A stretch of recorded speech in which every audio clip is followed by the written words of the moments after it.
The text message arrived on a Tuesday morning while I was reviewing acquisition proposals for my investment firm. Olivia, sister family meeting Friday 2 p.m. Grandma's will reading. Don't make a scene. Marcus will be there. No, how are you?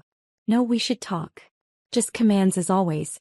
Marcus was her husband, federal judge Marcus Wellington III, a fact she'd mentioned approximately 7,000 times since their wedding 3 years ago. I typed back, I'll be there. Olivia, dress appropriately. This is a legal proceeding. I stared at my phone. I was 32 years old, owned a $47 million private equity firm, and sat on 4 corporate boards. But to my family I was still little Emma, the perpetual disappointment who'd chosen finance over law school, investment banking over the family's preferred path of judiciary connections and country club prestige. Grandma Helen had died 2 weeks earlier at 91. I'd been with her, holding her hand in the hospice room while my sister was at a judicial fundraiser and my parents were on a Mediterranean cruise they refused to cut short. Grandma's last words to me were, "You've always been the smart one, Emma. Don't let them make you forget that." I hadn't cried then. I wouldn't cry now. My relationship with my family had been complicated since I was 16 and refused to attend Yale, their alma mater, choosing instead a state school with a better economics program. "You're throwing away your legacy," my father had said. "You're being selfish," my mother had added. Olivia, 4 years older and already engaged to a law student from a good family, had just shaken her head with pity. I graduated summa cum laude with a double major in economics and mathematics. My family attended graduation but left immediately after, missing the reception where I was awarded the Chancellor's Medal for Academic Excellence. They had a charity gala to attend. At 24, I started my investment firm with $200,000 I'd saved from brutal hours in investment banking. Anderson Capital Management began in a shared office space in downtown Seattle. By 27, we'd grown to $15 million under management. By 30, we'd broken $40 million. Now, at 32, we managed $47 million in assets and had a reputation for finding undervalued companies and turning them around. I'd never told my family. They'd never asked. Every Thanksgiving, every Christmas, every obligatory family dinner, the conversation was the same. Olivia would discuss Marcus's latest ruling, their vacation to Martha's Vineyard, their new lake house. My parents would beam with pride. Then they'd turn to me with barely concealed disappointment. "Still doing that finance thing?" Dad would ask. "Still unmarried?" Mom would add. "Still renting?" Olivia would smirk. I actually owned a $1.8 million penthouse condo downtown, but I'd learned years ago that correcting them was pointless. They heard what they wanted to hear. They saw what they wanted to see. Grandma Helen was different. She'd built her own commercial real estate empire in the 1960s when women couldn't even get business loans without a man's signature.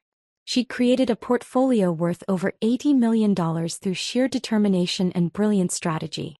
She never talked about it at family gatherings, she just watched, listened, and occasionally caught my eye with a knowing look. We'd started having lunch together 5 years ago. She was the only one who asked real questions about my work, who understood what it meant to build something from nothing. She was the only one who knew the truth about my success. "They underestimate you," she'd said last year over tea. "That's your greatest advantage." I'd thought about that a lot since she died. Friday arrived with Seattle's typical November rain. I dressed carefully, navy Armani suit, minimal jewelry, my hair in a professional bun. I looked exactly like what I was, a serious businesswoman. But I knew my family would see what they always saw, disappointing Emma trying too hard. The reading was scheduled for 2 p.m. at the offices of Whitmore and Associates, Grandma's longtime attorneys. The firm occupied the top 3 floors of the Columbia Tower, with panoramic views of Elliott Bay. I'd been there twice before for meetings about the trust structure Grandma and I had established together. I arrived at 1:45 p.m. The reception area was elegant. Dark wood, leather furniture, fresh orchids on every surface. My parents were already there, my mother in Chanel, my father in a custom suit. They barely glanced up from their phones. "Emma," my mother said. "You're early." Traffic was lighter than expected. My father grunted. Conversation over. At 1:58 p.m. Olivia swept in with Marcus. She was in head-to-toe designer wear, her engagement ring catching the light like a small spotlight. Marcus was tall, distinguished, with silver at his temples and the confident bearing of someone who'd never been told no. "Sorry we're late," Olivia announced, though they weren't. Marcus had to finish a conference call with the Ninth Circuit. "Not a problem," the receptionist said smoothly. "Mr. Whitmore is ready for you." We were ushered into a large conference room with floor-to-ceiling windows. Jonathan Whitmore sat at the head of the table. 70 years old, senior partner, one of the most respected estate attorneys in the Pacific Northwest. Next to him was a woman I recognized, Patricia Chin, Grandma's personal attorney and the architect of her trust structure. And next to Patricia was someone I hadn't expected. David Morrison, my own corporate attorney. Olivia's eyes narrowed when she saw David, but she said nothing. We all took seats. My parents and Olivia on one side of the table, Marcus at the end near Jonathan, and me on the other side near David. "Thank you all for coming," Jonathan began. "We're here to review the estate of Helen Margaret Anderson. Before we begin, I want to acknowledge that Helen was not just a client but a friend for over 40 years. Her passing is a loss to us all." My mother dabbed her eyes with a tissue. Olivia nodded solemnly. My father stared out the window. "I thought about Grandma teaching me to play chess at 8 years old. Always think 3 moves ahead, Emma. And never show your opponent what you're really planning." Jonathan opened a leather folder. Helen's estate is substantial and complex. The primary asset is Anderson Real Estate Holdings, currently valued at approximately $83 million. There are also liquid assets, personal property, and several smaller investments. I saw my mother sit up straighter. My father leaned forward. Olivia's hand found Marcus's on the table. "The estate plan Helen created is unusual but legally sound," Jonathan continued. "She established an irrevocable trust 20 years ago, which she modified significantly 5 years ago. The trust controls all assets." "Standard practice," Marcus said, his judge voice carrying natural authority. "Trusts avoid probate, minimize taxes. Smart planning." Jonathan nodded. "Indeed. However, the structure of this particular trust is quite specific. Helen named a chief trustee with full discretionary power over all assets and distributions." "That would be me," my father said confidently. "I'm the eldest child." "Actually, no." Jonathan looked at Patricia, who opened her own folder. "The chief trustee," Patricia said clearly, "is Emma Grace Anderson." The silence was absolute. Then everyone started talking at once. "That's absurd," my mother said. "There must be a mistake," my father insisted. "This can't be legal," Olivia snapped, looking at Marcus. Marcus raised a hand, silencing them. His judicial authority filled the room. "With all due respect, Emma is 32 years old and, as I understand it, works in an entry-level finance position. Surely this represents a conflict of interest or demonstrates questionable judgment on Helen's part." David Morrison cleared his throat. "I'm David Morrison, Ms. Anderson's corporate counsel. For the record, Emma is the founder and CEO of Anderson Capital Management, a registered investment advisory firm managing $47 million in assets. She also serves on the boards of 4 companies, 3 of which are publicly traded. She holds a fiduciary designation and has managed complex trusts for multiple clients. She is eminently qualified." My family stared at me like I'd grown a second head. "You said you worked for a finance company," my mother said weakly. "I do," I replied calmly. "I own it." Olivia's face went red. "This is ridiculous. Marcus, tell them this can't stand." But Marcus was looking at me differently now, his judicial mind clearly working. "You're CEO of Anderson Capital Management? The firm that handled the Cascade Tech turnaround?" "Yes." "And you sit on the board of—" He paused, clearly running through mental files. "You're on the Evergreen Medical Board. I saw your name on a filing." "Yes." He sat back and I watched him recalculate everything he thought he knew about me. Patricia continued, her voice professional and precise. "The trust document is explicit. Emma has full authority over asset management, investment decisions and distributions to beneficiaries. The trust provides for annual distributions to Richard and Susan Anderson, that's your parents, of $150,000 each. Olivia, you receive $100,000 annually." "That's it," my mother gasped. "From an $83 million estate?" "The trust prioritizes asset growth and charitable giving," Jonathan explained. However, those distributions are guaranteed for life and inflation adjusted. It's actually quite generous. What about the properties? My father demanded. The commercial buildings? The vacation house in San Juan Islands? All held in trust, Patricia said. Under Emma's management. Olivia stood abruptly. I want to contest this. Marcus, we need to contest this. Marcus's expression was unreadable. On what grounds? On the grounds that it's insane. Olivia's voice rose. She's not qualified. She's never even mentioned having a job that matters. I'm sitting right here, I said quietly. Don't, Olivia snapped. She turned to me, her face contorted with anger. Don't you dare act like you deserve this. You disappeared from this family years ago. You skip holidays, you never visit, you barely call. And now you just swoop in and take everything. I didn't take anything, I said, my voice steady. Grandma made these decisions. She modified the trust 5 years ago, after meeting with me extensively about financial planning. She was senile, my mother said desperately. No, Patricia said firmly. I assessed Helen's mental capacity personally, and we had 2 independent physicians evaluate her. She was completely sound.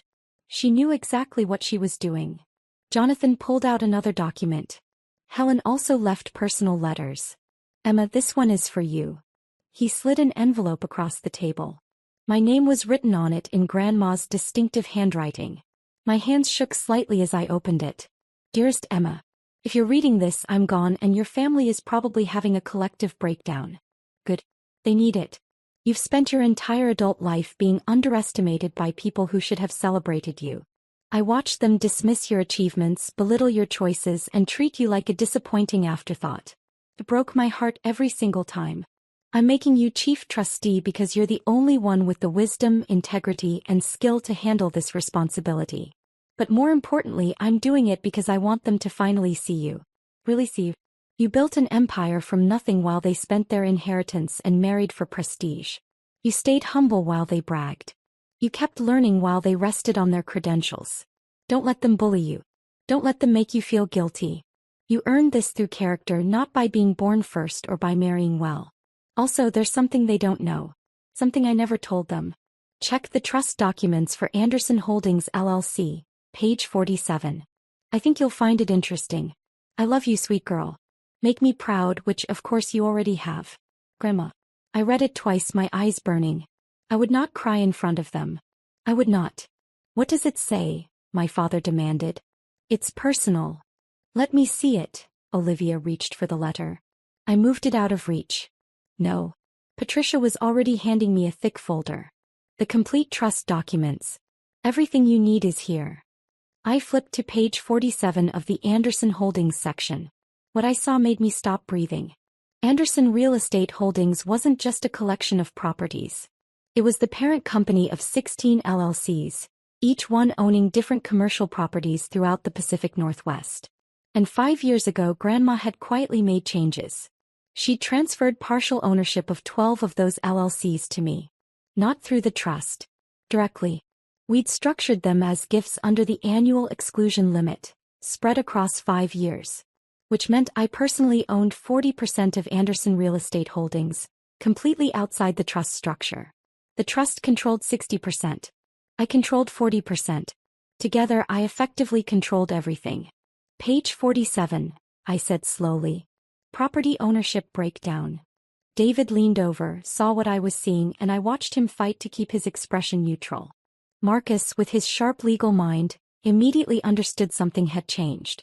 What's on page 47? The LLC structures, I said. Grandma was very thorough. Jonathan Whitmore allowed himself a small smile. Indeed she was. Helen restructured her holdings 5 years ago with Emma's assistance. The current arrangement is quite elegant. What does that mean? My mother asked. It means, Patricia said, that even if you contested the trust, which you won't win, Emma still controls a significant portion of the assets independently. Helen ensured that Emma's position is unassailable. The room fell silent again. Olivia sank back into her chair. I don't understand. Why would she do this? Because Emma earned it, Jonathan said simply. Helen watched Emma build her own company from nothing. She recognized talent, determination, and integrity. She chose to reward that. My father's face was red. This is a betrayal. After everything we did for her. You did nothing for her, I said, and my voice came out harder than I intended. She built her empire herself in the 1960s. She survived a husband who tried to steal her company. She outlasted competitors who tried to crush her. She didn't need your help, you needed hers. How dare you, my mother whispered. It's the truth. I looked at each of them. Grandma gave you distributions your entire lives. She paid for your education, your weddings, your house down payments.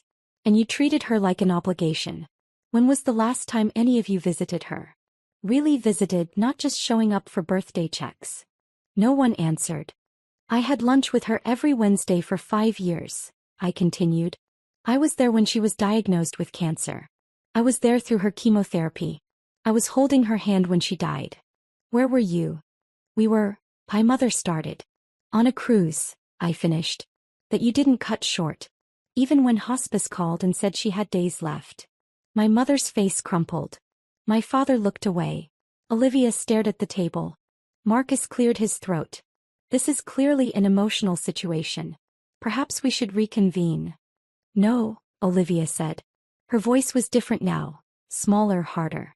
I want to know something, Emma. Did you manipulate an elderly woman for money? The accusation hung in the air like poison. David started to respond, but I put a hand on his arm. I helped Grandma structure her estate to reflect her values. Family support but not dependence. Charitable giving. Strategic property management. Everything was her idea. I just provided the financial expertise. Convenient, Olivia sneered. And now you're rich. I was already doing fine, I said. My company generates about $2.8 million in annual revenue. I didn't need Grandma's money. Olivia laughed. A harsh, ugly sound. Oh, so now you're a millionaire? Next you'll tell us you're dating a celebrity. I'm not dating anyone. I've been too busy actually working. Doing what? My father challenged. What do you actually do at this company you supposedly run? I identify undervalued companies, usually family-owned businesses in transition. We acquire controlling interest, restructure operations, improve financial systems and grow them. Then we either hold for cash flow or sell at a profit. Last year we sold a manufacturing company for $8.3 million that we'd purchased for $2.1 million 3 years earlier. The number silenced them. Marcus was watching me with something that looked like respect. That's the Cascade Tech deal. You took a failing semiconductor company and turned it around. That was impressive work. Thank you. Why didn't you ever tell us? My mother asked, and for the first time she sounded genuinely hurt rather than angry. Would you have listened? I met her eyes. Every time I tried to talk about my work, you changed the subject. Every achievement I mentioned, you dismissed. You stopped asking about my life, so I stopped sharing it. Patricia chin-checked her watch. I have another appointment, but before I go, I want to clarify Emma's authority.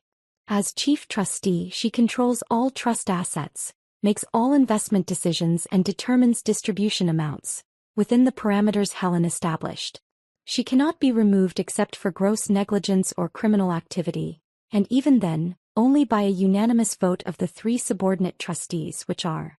She checked her notes, Jonathan Whitmore, myself and David Morrison. 3 people who work for Emma, Olivia said bitterly. 3 people who work for the trust, Patricia corrected. And who have fiduciary duties that supersede any personal relationships. We take those responsibilities seriously. Jonathan stood, signaling the meeting was ending. The annual distribution checks will be issued next month. Emma will schedule quarterly meetings to review trust performance. If you have questions about the trust administration, you can contact her office directly. Her office, my father repeated numbly. Anderson Capital Management. David provided. We're in the Rainier Tower, floor 32. Emma's assistant can schedule appointments. We all stood. My parents moved like sleepwalkers toward the door. Olivia hung back, Marcus beside her. This isn't over, Olivia said quietly. You can't just steal a family legacy. I didn't steal anything, I replied. I was given responsibility by someone who trusted me. That's not theft, That's succession planning. Marcus put a hand on Olivia's arm. We should go. But Olivia pulled away from him, stepping closer to me. You think you're so smart, don't you? With your company and your suit and your important-sounding job. But you're still just little Emma, the family disappointment who couldn't even get into Yale. I didn't want Yale, I said. I wanted to build something real. And I did. You manipulated a dying woman. That's enough, Marcus said firmly. His judicial voice. Olivia, that's an accusation you can't prove and shouldn't make. The trust documents are legal. The transfers were documented. Emma's qualifications are legitimate. This is over. Olivia looked at her husband in shock, betrayed. Then she looked back at me, and what I saw in her eyes was something I'd never seen before. Fear. Not of me exactly, but of what I represented. The realization that the family hierarchy she'd relied on her entire life had just inverted. She turned and walked out without another word. Marcus paused at the door. For what it's worth, Emma, I'm sorry. We should have paid more attention. Then he followed his wife. When the room cleared, I sat back down heavily. Jonathan, Patricia, and David remained. That went about as well as expected, Jonathan said dryly. Helen predicted every reaction, Patricia added. She said your father would appeal to primogeniture, your mother would cry, and your sister would threaten legal action through her husband. She knew them well. She knew you better, Jonathan said. She told me 5 years ago that you were the only one with the intelligence and integrity to handle this. She was right. David pulled out his laptop. We should discuss next steps. The trust needs active management, and you've got decisions to make. For the next hour, we reviewed the trust structure. The $83 million in real estate assets generated approximately $6.2 million in annual net operating income.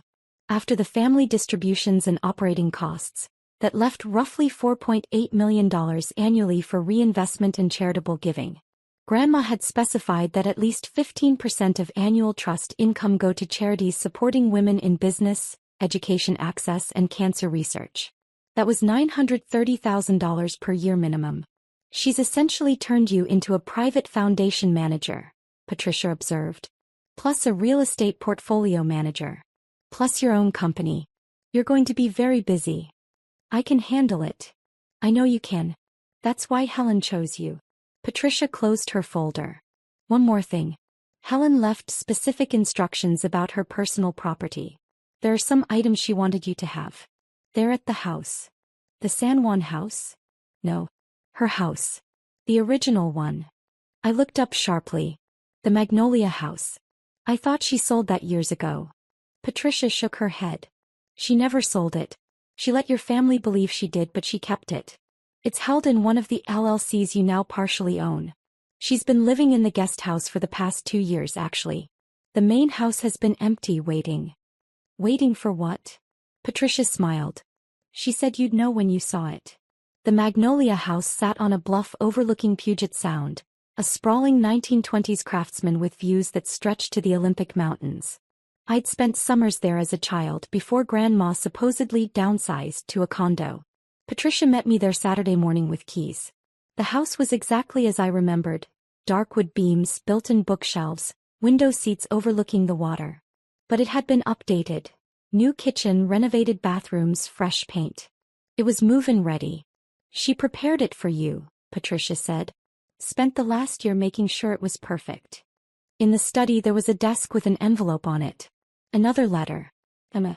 This house holds my best memories. Your grandfather and I raised our children here. You learned to read in the window seat overlooking the garden. This house represents everything I built and everything I believed in. Roots, family, legacy. But family isn't just blood. It's people who see you, who believe in you, who celebrate your successes instead of resenting them. Your real family might be the friends you've made, the mentors who guided you, the team you've built at your company. This house is yours. Truly yours, not held in trust. I transferred the title 3 months ago. It's my gift to you for being exactly who you are. Live here. Build your life here. Fill it with people who deserve you. And Emma, forgive them if you can. Not because they deserve it, but because holding on to anger will only hurt you. They're flawed people who made mistakes. Don't let their mistakes define your future. But don't forget who you are either. You're the girl who graduated summa cum laude. who built a company from nothing, who sat with a dying woman because it was the right thing to do. You're not the family disappointment. You never were. You were always the success story. They just couldn't see it. All my love, Grandma. I walked through the empty rooms, imagining them filled with furniture, with life, with the future I'd been too busy to plan for. The house was worth at least $2.3 million, maybe more with the view and the location. Grandma had given me everything, not just money and property but validation, recognition, the acknowledgement I'd spent 15 years pretending I didn't need. I stood in the study looking out at the sound and finally let myself cry. Monday morning I arrived at my office to find 17 missed calls from my family. I didn't return them. Tuesday my mother showed up at my office. My assistant Rachel called to warn me. Your mother is here. Is persistent. Give me 5 minutes, then send her in.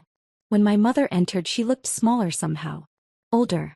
She sat across from my desk, the same desk where I'd negotiated million-dollar deals, and folded her hands. I've been thinking about what you said, she began. About not visiting Grandma. About not asking about your life. I waited. You were right. We stopped paying attention. We made assumptions. She paused. I'm sorry, Emma. I'm sorry we didn't see what you'd accomplished. I'm sorry we weren't there when you needed us. It was the apology I'd wanted for years. But it came too late and felt too calculated. Thank you for saying that. Can we, she hesitated. Can we start over? Can we try to be a real family?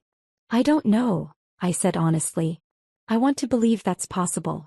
But it's going to take time. And it's going to require actual change, not just words. She nodded, tears in her eyes. Will you at least come to Thanksgiving? No expectations, no pressure. Just come. I thought about Grandma's letter. Forgive them if you can. I'll come, I said. But I'm bringing my team from work. They're my family too. My mother flinched but nodded. Of course. We'd love to meet them. After she left, I sat at my desk looking at the photo on my bookshelf. Grandma and me at my college graduation, both of us beaming. She'd driven 5 hours to be there when my parents left early. My phone buzzed. A text from Olivia. Marcus says I owe you an apology. He's right. I'm sorry. I was awful. I stared at the message for a long time before typing back. Accepted. But this is going to take time. Her response came immediately. I understand. 3 months later, I stood in front of the first annual Anderson Family Foundation grant ceremony. We'd awarded $930,000 to 15 organizations supporting women entrepreneurs, first-generation college students, and cancer research. My parents were in the audience. Olivia and Marcus too. They'd attended every quarterly trust meeting, asked intelligent questions and, slowly, started treating me like the professional I was. It wasn't perfect. We weren't a Hallmark movie family. But we were trying. The Magnolia House was now fully furnished. I'd hosted Thanksgiving there, Christmas too. My team from Anderson Capital had blended with my awkward family gatherings, filling the rooms with laughter and actual conversation. David Morrison, Patricia Chin, and Jonathan Whitmore had become not just my advisors but my friends. The people Grandma knew I'd need to navigate this new reality. And every Wednesday I visited Grandma's grave with fresh flowers and told her about the week. About the trust performance, the companies we'd acquired, the grants we'd awarded. About the slow, painful, hopeful process of rebuilding family relationships. But mostly I thanked her. For seeing me when no one else did. For believing in me when I barely believed in myself. For teaching me that success isn't about proving others wrong. It's about proving yourself right. The trust is now worth $89 million and growing. Anderson Capital Management manages $63 million in assets. I sit on 6 boards and mentor 3 young women starting their own investment firms. My family collects their distributions, attends foundation events, and has stopped referring to my work as that finance thing. They call me Emma now, not little Emma. They ask real questions and listen to the answers. It's not everything I wanted. But it's more than I expected. And every time I look at the title of Chief Trustee on legal documents, or walk through the Magnolia House, or make a decision about Grandma's legacy, I hear her voice. You've always been the smart one, Emma. Don't let them make you forget that. I never will, Grandma. I never will.